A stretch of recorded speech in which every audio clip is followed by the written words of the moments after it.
welcome to another masterclass with the Modern Conducting Academy. I'm Dr. Jacqueline Normandy, and we are here tonight with Dr. JD Frizzell. He is incredible at what he does. He is the director of the award-winning contemporary a cappella group One Voice. He is the founder of the National A Cappella Convention and the founder of the A Cappella Education Association. And I can tell you firsthand that his techniques are transformative. I was hired at the University of Tennessee, Knoxville, and they said, you're going to take over our new contemporary a cappella group that we're transitioning from a jazz group. And I said, okay. Had no idea what I was doing. Nobody else did. And we went to his national conference and I watched all of his classes, his workshops, applied all the techniques. And in 2 years, we transformed the ensembles into an award-winning ensemble. It's so I attest he knows exactly what he's doing. So enough of that. I will turn it over to JD. Well, thank you so much. It's good to be here. And yes, you did. You did an awesome job with them. It was really cool to see their transformation. Um, I'm really excited to present this to you all. This is a starter kit. This is like everything you need to know. And I assume that you know nothing. So you probably know a lot of the things that I'm telling you, and you can just ignore that. But I want to make sure that everything that you need, if you watch this video, you feel confident to start an a cappella group and to start one and do them really, really, really well and have them sing at a really, really high level really quickly. So um, we'll go ahead and we'll get started here. I'm going to start with designing your group. So how do you design your group? How do you figure out who's going to be in it? Are you going to do a mixed voicing? Are you going to do a treble voicing? Or are you going to do a tenor bass voicing? And the way that I like to do this, there are some factors that you need to think about, right? First of all, who is in your program? Who are your stronger singers? Just because it's pop music doesn't necessarily mean that contemporary a cappella is easier. In fact, the way that a lot of groups are doing it now, it's I think harder, and you need your singers to sing at a consistently excellent level. So that doesn't mean that every single group needs to be pentatonics, but it means that everyone needs to be at the same level of ability. So let's say you have a lot of good sopranos and altos, and you've got a few tenors and basses. Great. You can do a mixed group. You don't have to have equal voices. You don't have to have four sopranos, four altos, four tenors, four basses. In fact, I would suggest to you that the better groups actually have less balance in them. I'll explain why here in just a second. So use the singers, whoever they are. If you only have one tenor, that's great. And you have three basses and eight altos and two sopranos, fine. That's the makeup of your group. You can arrange the music in contemporary a cappella in a way that will make that voicing successful. So mixed voicing tends to be what most people use. That is understandable because that's the most popular voicing just for choirs, but it also means that we get to usually involve more of our singers in our program by doing a mixed ensemble. And it also means that we can keep each singer in a really comfortable, usable range, really comfortable tessitura where they can sing mostly in their chest belt, whatever voice, and not stray too high, strain up high, push down low. And again, we're not using contemporary a cappella to be a voice lesson every single time. It's a vehicle, right, to provide musical expression. So I like to keep my singers in a comfortable range in a pop a cappella group because, frankly, popular music usually is sung in chest voice, right? So the mixed voicing allows you to keep those ranges smaller. Now, if you do a treble voicing, there are some strengths and weaknesses to that too. I find, like, with high school singers, and this is just me, and I don't know if this was your experience, but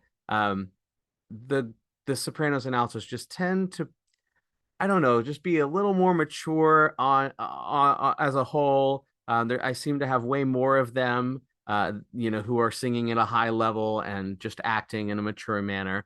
That's not a dig on the guys at all, but um, anyways, that if you have just a ton of sopranos and altos who are amazing, don't shy away from doing a treble group. The only thing you have to consider there is that you can keep the ranges rather small, especially for the middle voices, but the soprano one part people tend to pitch that too high for treble groups, and that ends up sounding kind of thin and airy, and just not idiomatic to pop music. It's fine if you're going to sing, choir music, and you have your sopranos singing, a floaty high note, in their head voice. But if you're singing like a Sia chart, right, and everybody's belting, and then the sopranos are like,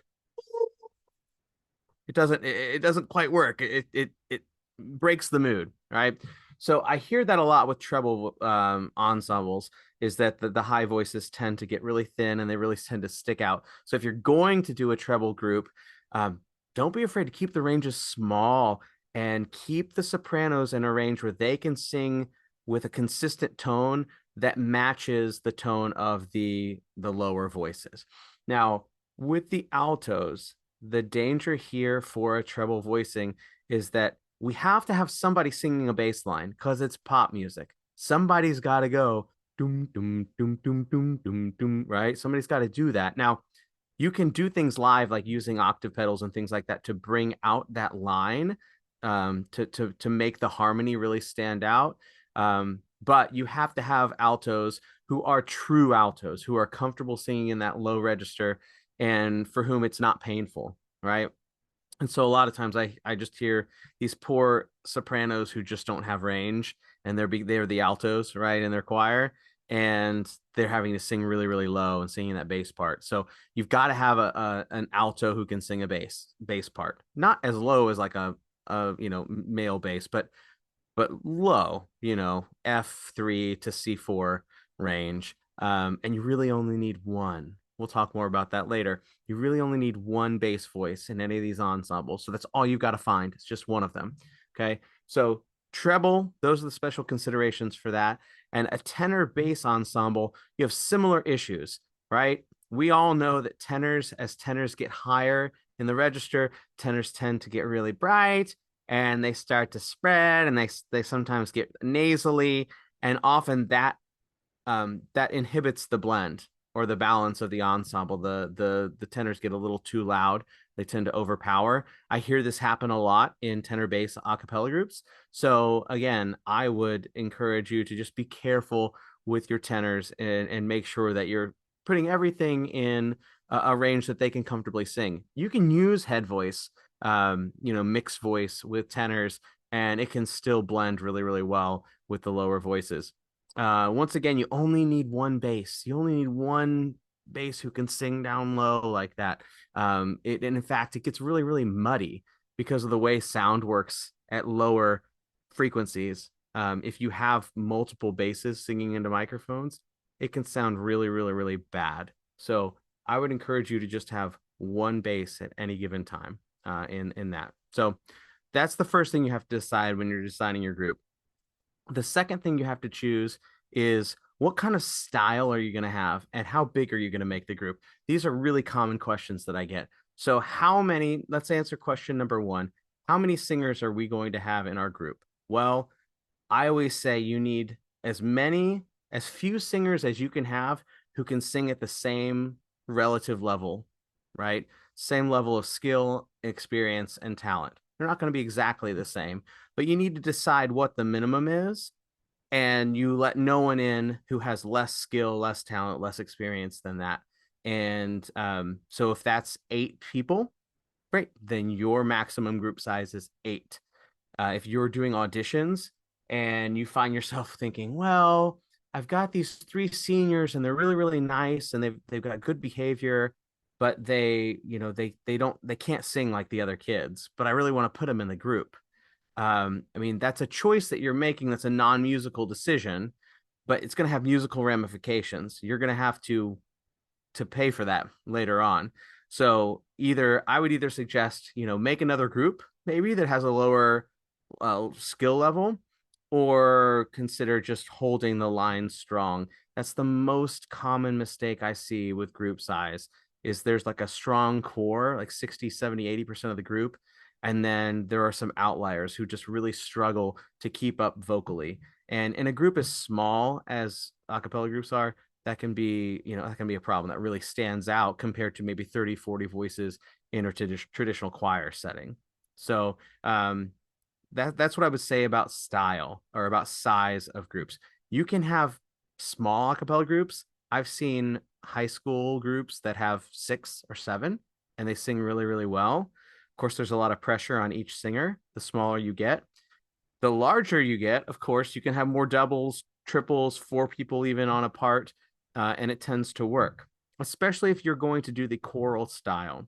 So if you have a lot of students that you want to involve in your ensemble, maybe your goal is to just get a lot of kids singing in a way that they enjoy, right?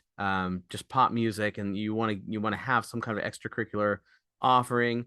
So do a choral model group. What's a choral model group? These are like your Yale and like the Whiff and Poofs. These are people.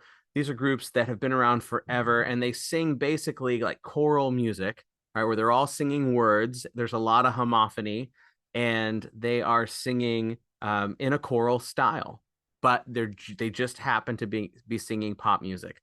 A lot of times in a choral setting, you have soli groups, right? So the solo part, the melody is sung by multiple people at one time. That happens a lot. In the choral model, you don't have to have like a rhythmic bass or a vocal percussionist. So if that's something that has always stood in the way of you doing a cappella, it doesn't have to. You can do a choral model and do great, and have really a really large group, maybe where you can be more inclusive of some of the students who have less experience, and do that choral model. The other model that has really taken off since the sing off really in the early 2010s is the vocal band model.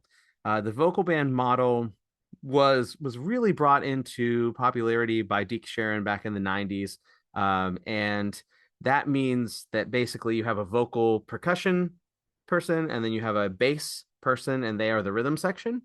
And then on top of the rhythm section, you have some people who are acting like the instruments in some way, shape, or form. And then you have a soloist, right? And so what it ends up doing is it ends up emulating the sonic layers and properties of pop music that you would listen to on the radio.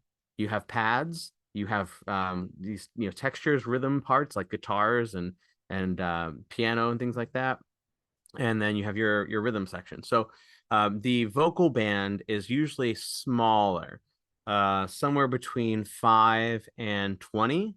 The larger vocal band groups are around 20 at a high school college level. When you get any larger than that, it starts to just sound to me a little bit more like a choir.